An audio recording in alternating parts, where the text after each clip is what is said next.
दोस्तों, doctor APJ Abdul Kalam का संपूर्ण जीवन लाखों करोड़ों लोगों के लिए प्रेरणा का एक ऐसा स्रोत है जिससे हर व्यक्ति बहुत कुछ सीख सकता है और अपने जीवन को सही दिशा प्रदान कर बेहतर से बेहतर इंसान बन सकता है। बचपन में कलाम जब पक्षियों को आसमान में उड़ते हुए देखते थे तो उन्हें भी आसमान में उड़ने का मन करता था और वे एक पायलट बनना चाहते थे।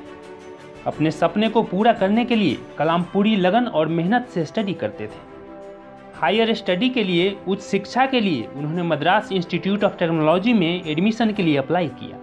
MIT के चयनित उम्मीदवारों के लिस्ट में जब उनका नाम एडमिशन के लिए शॉर्ट लिस्टेड हो गया, तब अब्दुल कलाम के खुशी का कोई ठिकाना नहीं था। लेकिन MIT में दाखिला बहुत महंगा था, कम से कम 1000 रुपये की ज़रूरत थी। 1950 के दशक में एक साधारण परिवार के लिए 1000 रुपये बहुत बड़ी रकम होती थी, पर अब्दुल कलाम ने हिम्मत नहीं हारी। कई दिन गुजर गए लेकिन पैसों का कोई इंतजाम नहीं हुआ। धीरे धीरे दाखिले की अंतिम तिथि भी नज़दीक आते जा रही थी। तभी एक दिन कलाम को पता चला कि पैसों का इंतजाम हो गया है।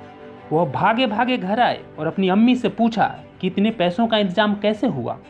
तब उनकी अम्मी ने बताया कि उनकी बड़ी बहन जोहरा ने अपने सोने के कड़े और चैन बेचकर इतने पैसों का इंतजाम किया है। अपनी बहन का उनके ऊपर विश्वास, उसकी उम्मीद, उसके स्नेह को देखकर कलाम एकदम पसीज गए और उनकी आंखों से आंसू छलक पड़े। दोस्तों, MIT अर्थात मद्रास इंस्टीट्यूट ऑफ टेक्नोलॉजी में स्टडी के दौरान एक बार फिर कलाम के सामने एक बहुत बड़ी चुनौती आन पड़ी। कलाम को अपने 6 कलीग्स अर्थात अपने 6 सहपाठियों के साथ मिलकर एक फाइटर एयरक्राफ्ट का डिजाइन बनाने का प्रोजेक्ट दिया गया।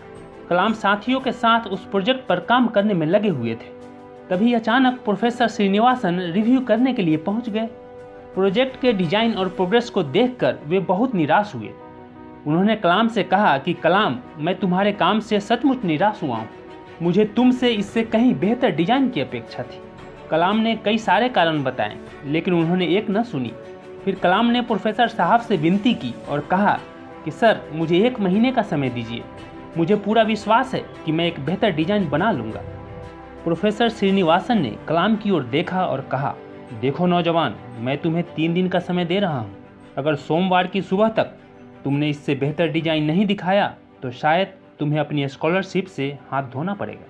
प्रोफेसर के मुंह से यह बात सुनकर कलाम एकदम से स्तब्ध रह गए। उनके सपने, उनका भविष्य सब स्कॉलरशिप पर टिके थे।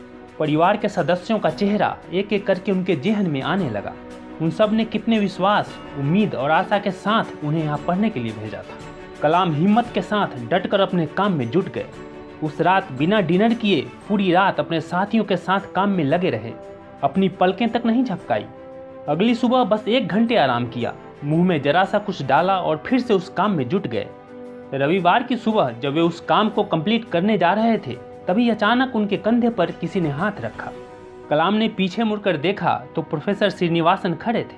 प्रोफेसर श्रीनिवासन एयरक्राफ्ट के डिजाइन को देखकर बहुत खुश हुए। उन्होंने कलाम की पीठ थपथपाई और अपने गले से लगा लिया। प्रोफेसर श्रीनिवासन कलाम को अपने घर ले गए और मद्रास की स्पेशल कॉफ़ी पिलाई। फिर कलाम से बोले, मैं जानता था कि काम पूरा करने के लिए बहुत कम समय देकर मैंने तुम पर दबाव डाला, लेकिन मैंने ये उम्मीद नहीं किया था कि तुम इतना बढ़िया काम कर दिखाओगे। You have done a great job. दोस्तों, हर एक इंसान की ज़िंदगी में मुश्किलें आती है, कठिनाइयाँ व चुनौतियाँ आती है। अधिकतर लोग मुश्किलों को देखकर, चुनौतियों को देखकर घबरा जाते हैं। वे हार मान लेते हैं, टूट जाते हैं, बिखर जाते हैं। वहीं कुछ लोग डॉक्टर अब्दुल कलाम की तरह होते हैं। वे हिम्मत से हर मुश्किल और चुनौतियों का डटकर सामना करते हैं और ईमानदारी से परिश्रम करते हुए जीवन में आगे बढ़ते जाते हैं। दोस्तों, हिम्मत और मेहनत 2 ऐसे हथियार हैं जो एक इंसान को योद्धा बना देता है, जो जीवन के किसी भी क्षेत्र में आपको विजय दिलाने की क्षमता रखता है। कहते हैं कि मेहनत की स्याही से जो लिखते हैं अपने इरादों को, उनके मुकद्दर के पन्ने कभी कोरे नहीं हुआ करते।